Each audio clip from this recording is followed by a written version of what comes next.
The race to 5G is on, and the battle for talent is getting fierce.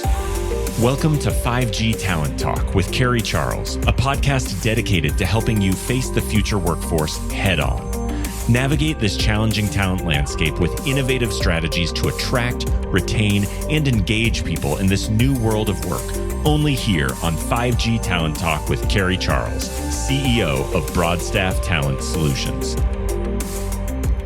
Hello, I'm Carrie Charles, your host of 5G Talent Talk, and I am so glad that you joined me today. And we are just going to jump right in. The global smart cities market is projected to reach 2.5 trillion by 2026. Now, there's many companies who's been organizing their efforts to really take advantage of this growth and all the business opportunities that come with this. Today, we're going to talk to one company who has built a nationwide turnkey smart community infrastructure firm. And I have with me the man at the helm of this vision, Chris Maguire, the CEO of NextEdge Networks. Chris, thanks so much for being on the show today. Yeah, thanks for having me, Carrie. Appreciate it. So I always ask this to my guests, and I love to hear just how you got from where you were to where you are now, a little bit about the twists and the turns of your career path. Sure. It certainly hasn't been a direct line to where I am today. I came out of college as an accounting and finance major, went directly to work for Ernst & Young in Washington, D.C. right out of school, determined really, really fast that accounting was not what I wanted to do with the rest of my life. So quickly transitioned out of that group to positions inside that did things like, transactional advisory services, investment banking, M&A type roles. I ended up at a very young age participating in a few IPOs, raised a lot of capital, completed a lot of M&A transactions for a bunch of different companies. And I really found that I liked that strategy side of the business much more than the kind of back office sitting at a desk every day kind of world. And what I really liked about it, it really allowed me to see the entire organization and see how it all worked together, what was successful, what wasn't, and how organizations were built and developed. I got into telecom where I am today in a really, really strange way. And I guess timing and a little luck are everything, as they say. I spent time in radio and television in the early 1990s prior to getting into telecom. We merged our radio company with Steve Dodge's American Radio Systems. It created the second largest radio company in the country. In about mid-1990s, we were selling ARS to CBS. And we were starting to receive a lot of really strange phone calls from companies like McCaw Cellular, Bell Atlantic, 9X Mobile, to see if they could rent tower space on our broadcast towers. And we didn't really know for what. And Steve, being the guy he was, had a lot of vision, had a lot of questions, did a lot of research, and came to the conclusion that wireless was going to be the next big thing. So prior to selling the stations, all the towers got put into a subsidiary called American Radio Systems, was kept separate from the radio transaction, and was really the launch of what's now American Tower Corporation. Kind of came out of nowhere, and a whole bunch of acquisitions and a bunch of mergers later, and we've all seen what that company's become. And it was really impressive to see how that group really developed. And since American Tower, I've done a lot of things in and around telecom, some smaller tower companies, mostly on the infrastructure side. Gone back into broadcasting here and there, and I've also done some things in renewables, which are actually very similar to the tower business with some kind of more complicated financial pieces to it, but a lot of similarities. So that's kind of what I've been doing. Well, I know you were on the finance side of broadcasting, but you really do have the voice for it too, just in case you want to have another career in your future, okay? Yeah, it doesn't pay as well as it used to. So true, so true. So tell me about the story behind NextEdge Networks. How was it born? What's the structure and the companies that are underneath your umbrella? Sure. Well, NextEdge today looks very different from what its original intended purpose was. Coming from the infrastructure side of the world, I was working with some private investors to figure out a place in a niche in the telecom world that we could invest in. We were used to recurring revenue tower type like businesses. We'd spent a lot of time interviewing a lot of large real estate owners at the time who were constantly talking about the lack of coverage in their buildings, the fact that all the lead certified stuff was blocking signals getting into the buildings. They were losing tenants, and it was becoming a big problem for them. So we started looking into that business. I guess timing is everything, and our timing wasn't great because right about the time we were doing that was when the carriers decided that they weren't going to pay for building access anymore. In the big venues, the football stadiums and stuff, they would, but your 250,000 square foot commercial office space, they just weren't going to do it anymore. It was just too expensive.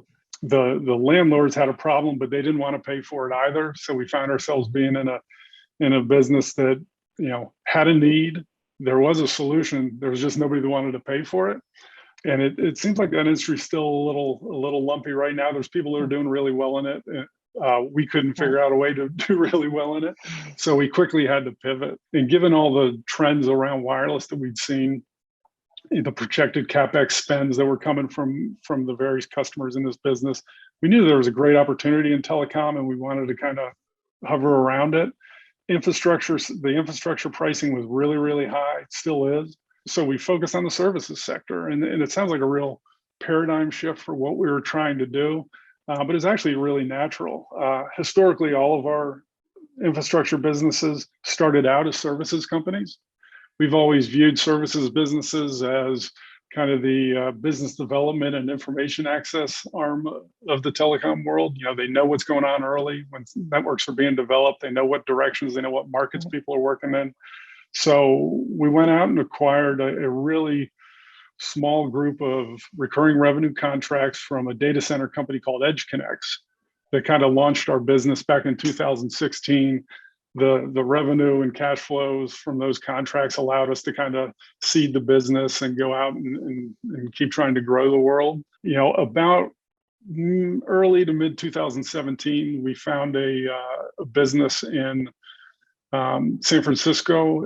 It was a small cell services business called Modus. Knew some of the principals there. They were looking to grow. They had a great demand on their product. They needed capital, and they needed some more management horsepower to help them, harness all that growth. So we acquired them in June 2017 and spent the next 3 years building that business organically, growing into new markets, working with new customers.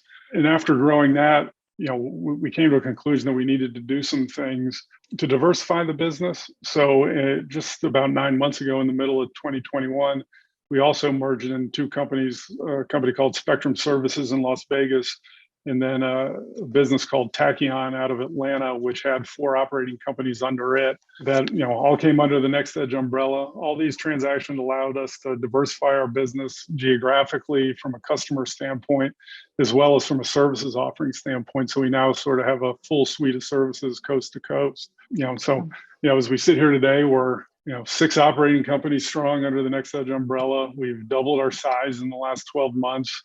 From a revenue as well as a human capital standpoint. We've got 600 people in-house right now doing this work, with the ability to deliver the end-to-end services that we wanted from coast to coast. Wow, that's amazing growth. So I actually wrote down the companies that are a part of NextEdge: and Summit Cellular, Tower Source, Source Broadband, NIS, Spectrum Services, and last but not least, Modus. The first one. So correct. The legacy. Okay, good. I got it right. All right. I'll say it again later for those of you who may have missed it. But no, that's absolutely fantastic, Chris. And what a story. What a story. Yeah. So out of these 6 companies, what role does each have? And I know you talked just a little bit about Modus and maybe one other, but just briefly, what role does each have in the 5G ecosystem? Sure. Yeah. I guess before we talk about 5G, it's probably important to note that each of these companies has been around for probably about 20 years or so. So they've done 1G, they've done 2G, they've done 3G, they've done 4G, and now we have our place in the 5G network. But the only reason they really exist in this 5G world is because they've demonstrated their ability to execute and meet their customers' needs in those previous network build-outs.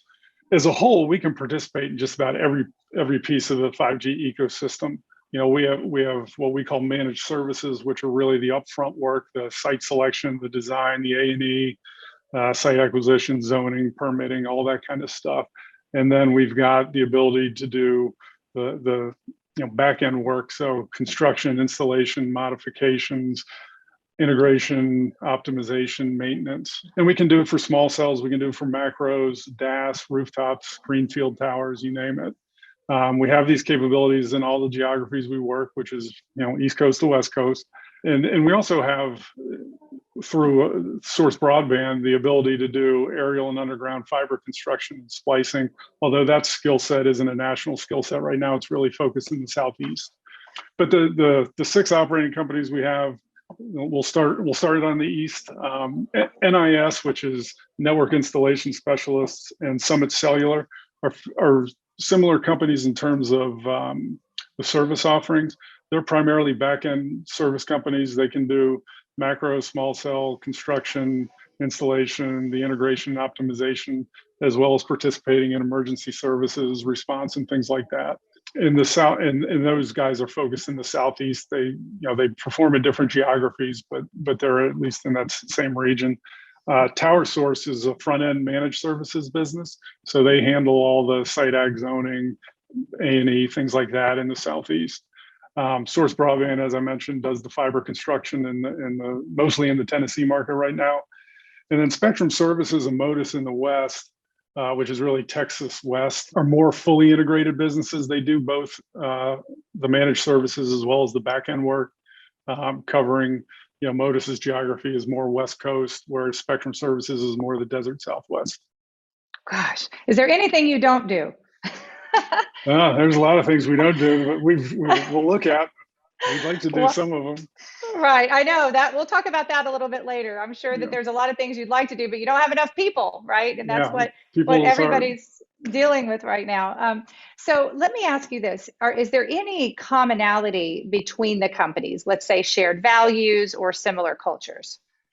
Yeah, and that was a really big component of this. I mean, we didn't just go out to kind of, roll up a bunch of people and see what happens. It was really about finding the right fit. We wanted to diversify our businesses. We would have preferred to do it organically, or at least that's what we thought.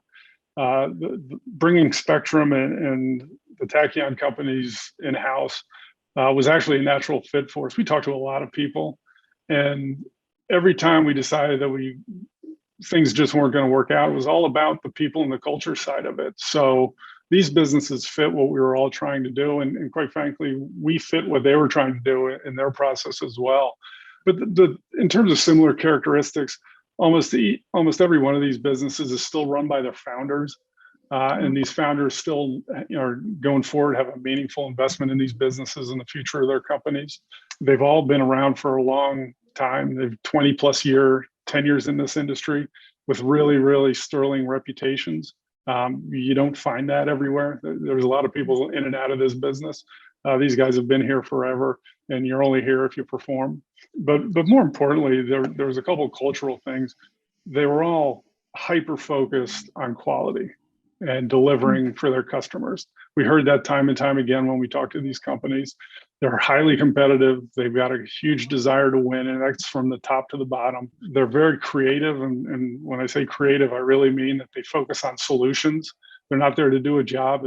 They're there to figure things out. One of the commonalities with these companies is in almost every one of these jurisdictions, they get assigned the hardest work, which I think is testament to what the carrier community thinks of them.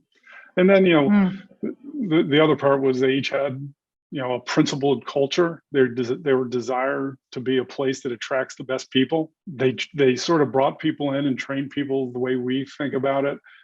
We have a huge preference for bringing new people into this industry versus trying to find seasoned people. We find that works much better for us. So those are really the common characteristics, I think. Smart. So I know there's challenges with a roll-up strategy, and you've done some things really well here. So what are some of those things that you say, okay, this worked, and this is like a rinse and repeat?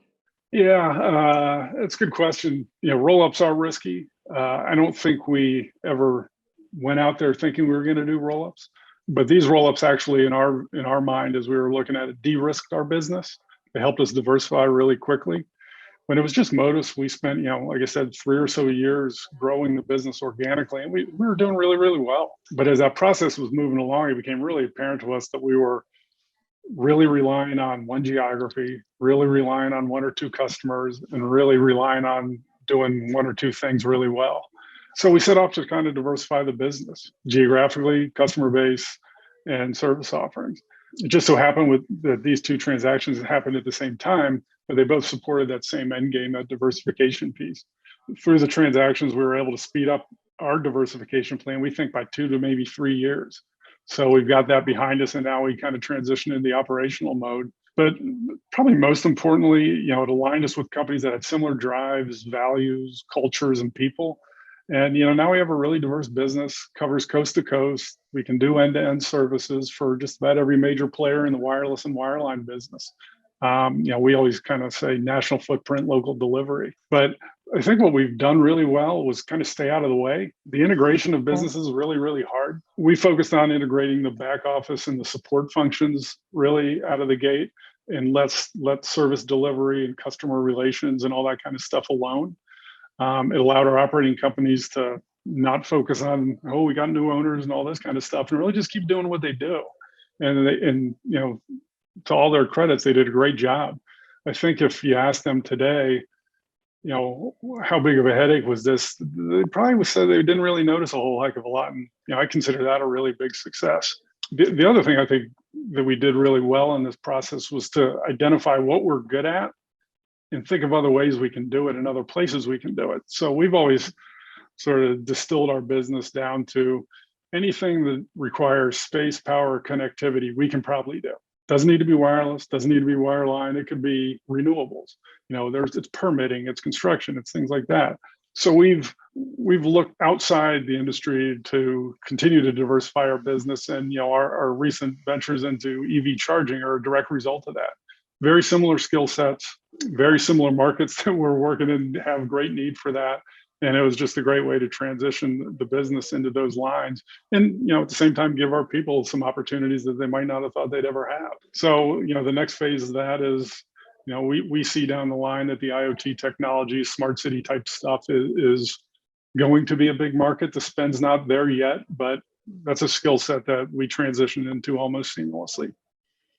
Well, let's talk a little bit more about that. So I know that NextEdge and the 6 companies builds connected communities, and that's something that that is part of your vision.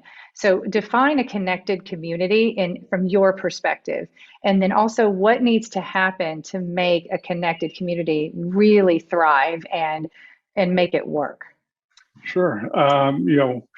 Connected community, we use that internally. I don't know if anybody else in the industry uses that, but that's kind of our way of describing I like things. it. You know why I like it? Because it's my initials. So CC. I think it's perfect. Okay. There you go. So, the world right now runs on connectivity and innovation. Every time a new technology comes around that improves something or improves our lives, we expect it to have better access and higher performance and bigger breakthroughs. We're never kind of satisfied. So when we talk about smart cities and communities as being sort of far off ideas or possibilities, I think if you look around, they're actually already here, and we're kind of living in them, but they're getting smarter and better and faster all the time. And that's a good thing. I mean, that's what we do. We get involved in that kind of stuff.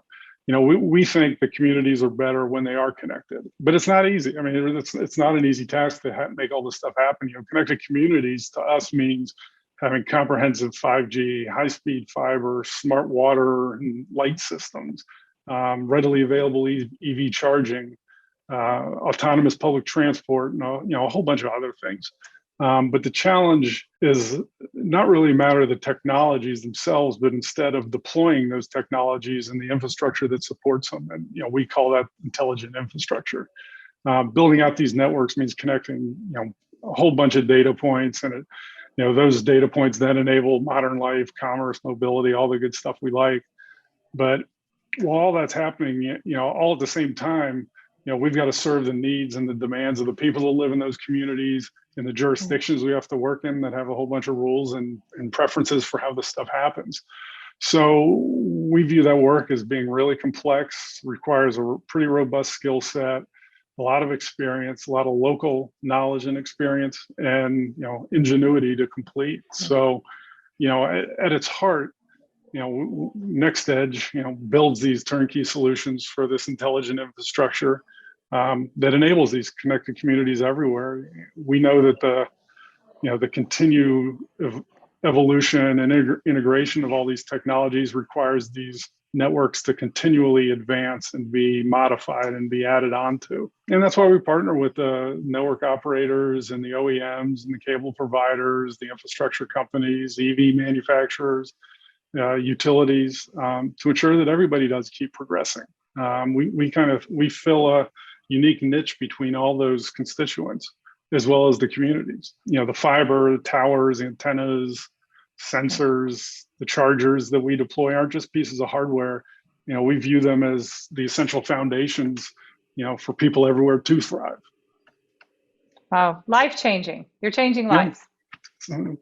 You are. We think. Big vision. I love it. Yes. I want to talk a little bit more about the electric vehicle charging stations. And I know that Modus, which is a NextEdge company, that they build these EV charging stations. So there's this mad rush to get millions of electric vehicles on the road. And in fact, I have 3 in my family, and I just got one for myself. And I absolutely love it. But I'm just curious, what are some hurdles that are standing in the way that continued EV adoption? Yeah, I have an electric vehicle too, so I don't just say it. I actually do it. The EV market's really hot right now. There's a lot of numerous unaffiliated companies touting massive national, even international builds. So it's a good place to be. Given all that, even with all the infrastructure funds that are coming down the road, there still seems to be a lot of things holding us back from true adoption or accelerated adoption of EV.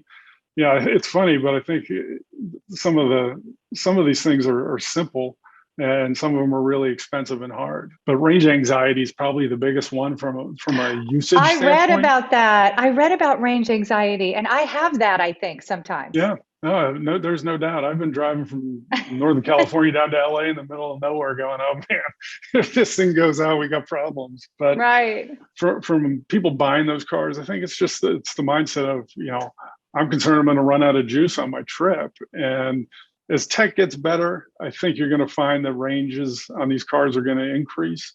Right now people are getting maybe 300 miles a charge. And if you speed or use too much AC or heat or whatever, it starts cutting into your actual range.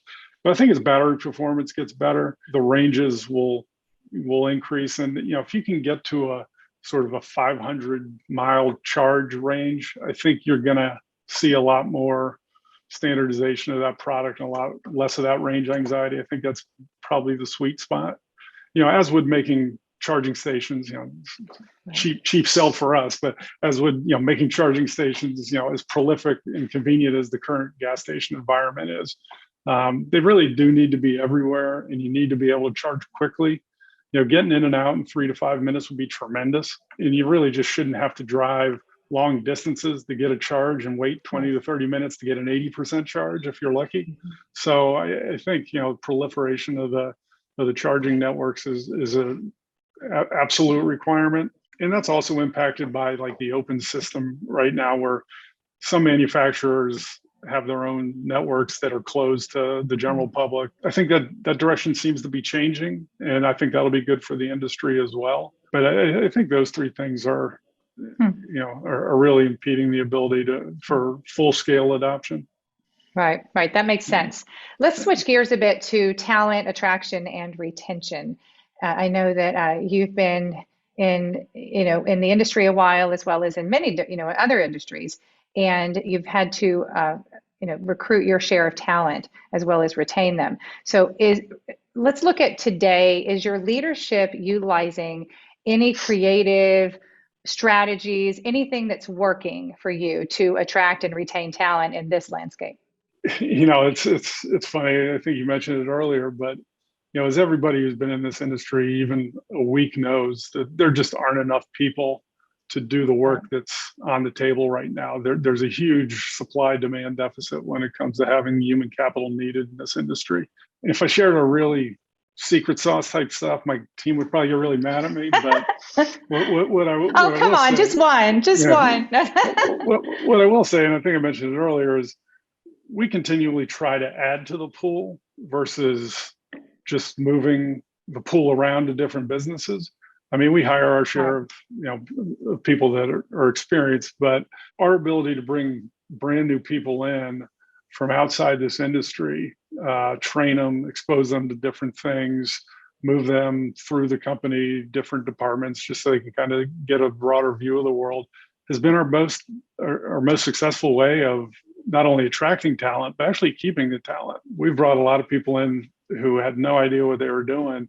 And next thing you know, they go from intern to now they're running markets and things like that. So that's been really gratifying to see. But whether we're hiring kids right out of college, particularly on the urban planning side of the world, or even high school, we actually we do hire high school kids in a lot of these markets, or bringing people in from trade schools, different trades. We think new and fresh ideas are key. So we do and focus a lot of our attentions on that. It's no surprise where some of our regional offices are when we kind of sit back and think about it. They're all in and around some really great universities where we find really inquisitive, sort of whip smart people that we can pull in right out of school and try to teach them this business. And it's kind of funny that, I don't want to get into ages and stuff like that, but the younger people that we find their values and views of the world align very well with what we're trying to do on the connected community side of the world and things like that. And we routinely recruit from places like UC Berkeley, Texas, Georgia Tech, just to name a few.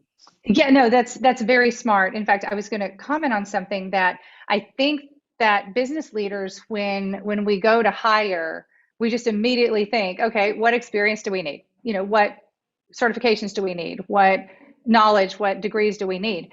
And I think the better way to look at it right now is what transferable skills do we need? Because you don't always need all the experience that you think you need. You could actually bring someone in who has that, that raw talent, that DNA that is, that fits your culture, just like you said, and have a very solid training program for them.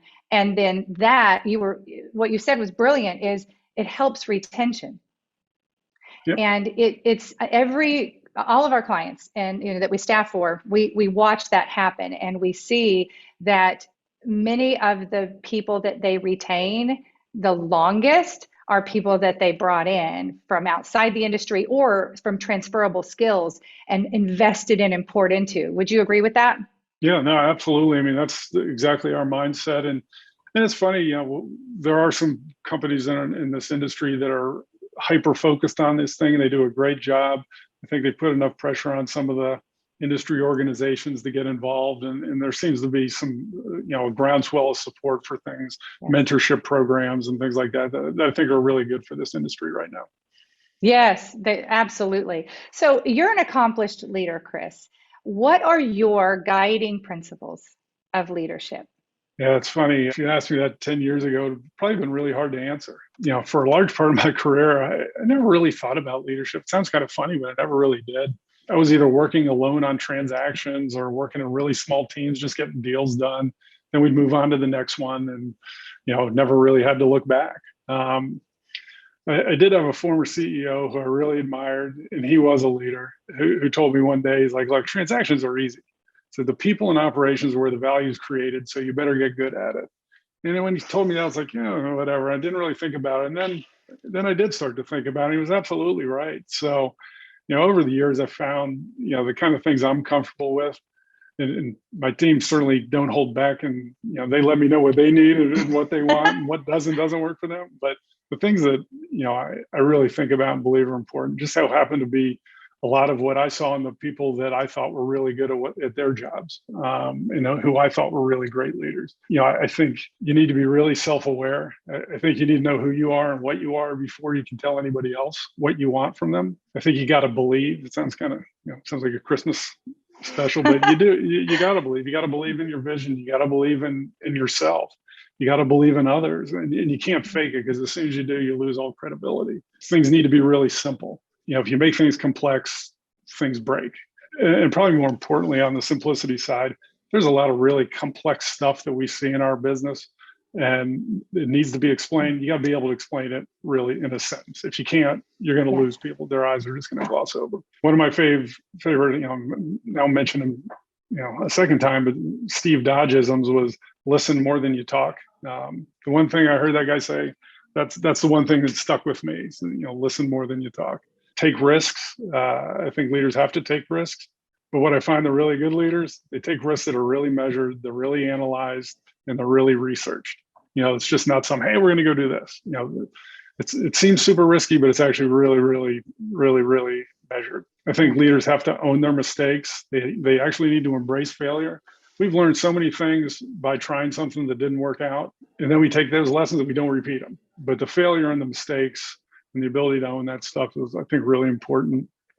You always got to be thinking about a couple of years from now, not today. So you're always focusing forward.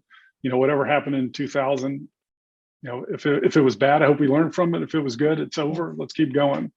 And I found that, especially in our younger staff, our younger employees, they want to know that you're thinking about these things, and they want to hear what you're thinking. They may not agree with it, but they at least want to know, and they want to know that it's not just, hey, we're here doing this job today. And I think that kind of translates to another thing. I think leaders need to be transparent. I think you do need to communicate a lot, and you need to be honest, you need to be factual, you need to be positive. And then the last one is, the idea of embracing diversity.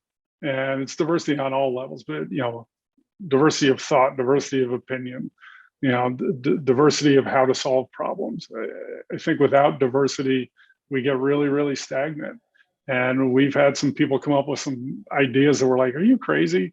And then we all sat and we thought about it, like, okay, let's pursue this, So I think that the status quo is, no longer, acceptable. The embracing the diversity is really, really important.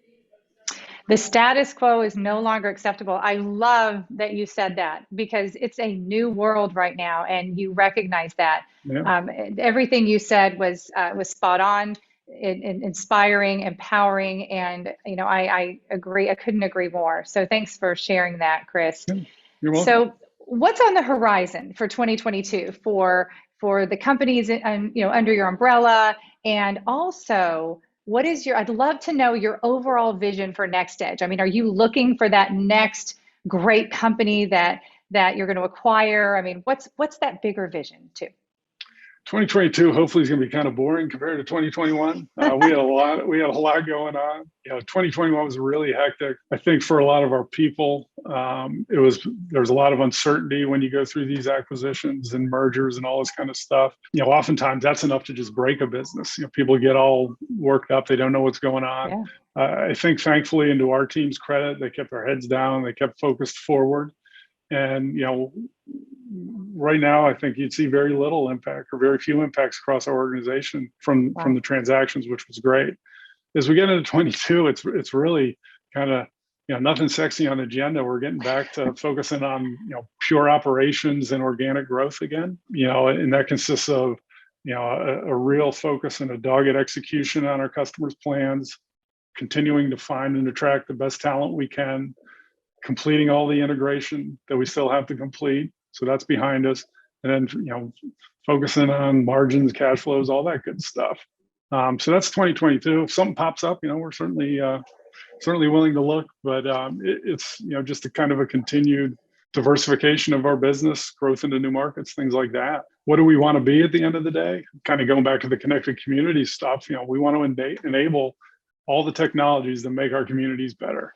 What that will mean for our business long term is we'll continue to get into new markets, we'll continue to serve new industries, and we'll continue to diversify our customer base.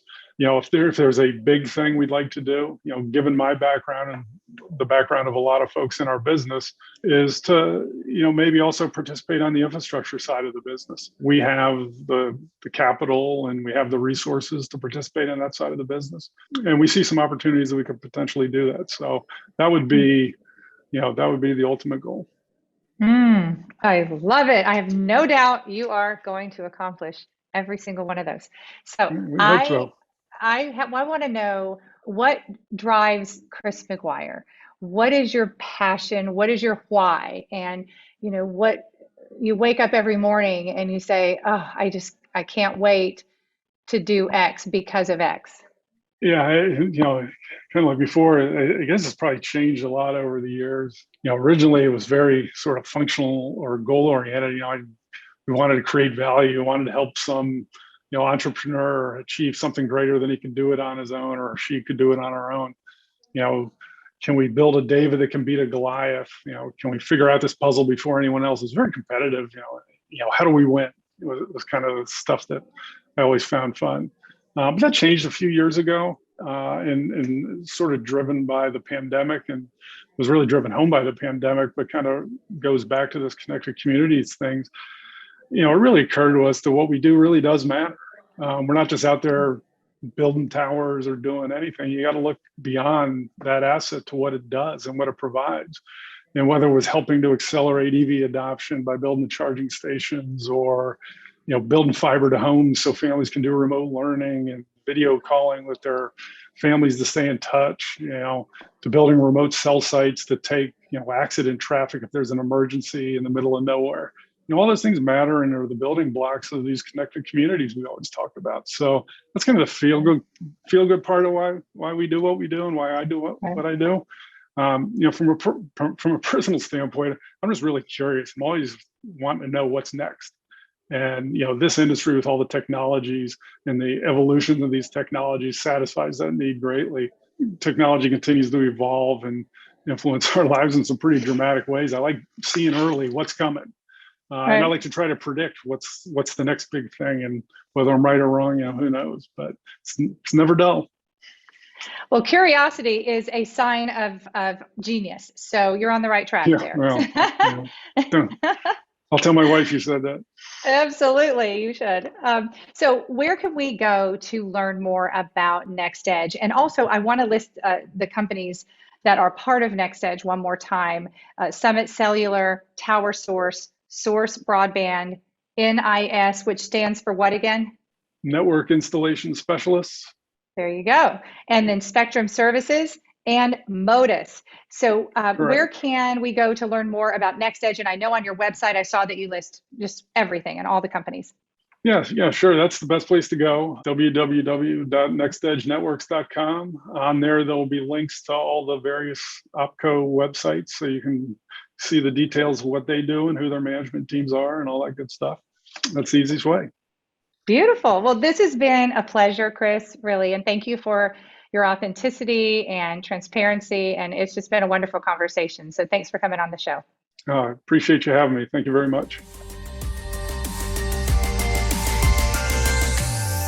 Thank you for listening to another informative episode of 5G Talent Talk, brought to you by RCR Wireless News, Telecom Careers, and Broadstaff Talent Solutions. As we advance into the future, we promise to bring you the resources you need to navigate this ever-changing landscape of 5G to help you attract, retain, and engage people in this new world of work. To access the show notes or leave a review, visit broadstaffglobal.com. Until next time.